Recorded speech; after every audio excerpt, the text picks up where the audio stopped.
السلام عليكم أحبتي، كيف حالكم؟ أهلا بكم في الحلقة الثالثة من سلسلة هخليك تتكلم إنجليزي في شهر.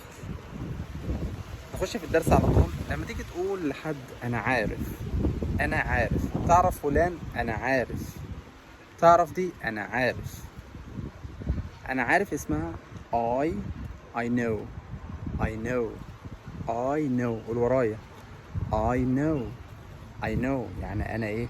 أنا عارف. طب عايز تقول بقى أنا مش عارف. تعرف فلان؟ مش عارف. تعرف دي؟ مش عارف. تقول إيه؟ I don't know. ممكن تقولها بطريقة كده إيه؟ أحسن شوية. هتقول I don't know بدل I don't know. قولها I don't know. قول ورايا I don't know. I know أنا عارف. I don't know أنا مش عارف. تاني I know أنا عارف.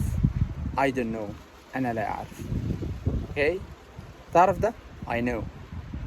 طب تعرف ده؟ I don't know. ها؟ قول وراي I know. I know أنا عارف. I don't know. تعرف دي؟ I don't know. I don't know.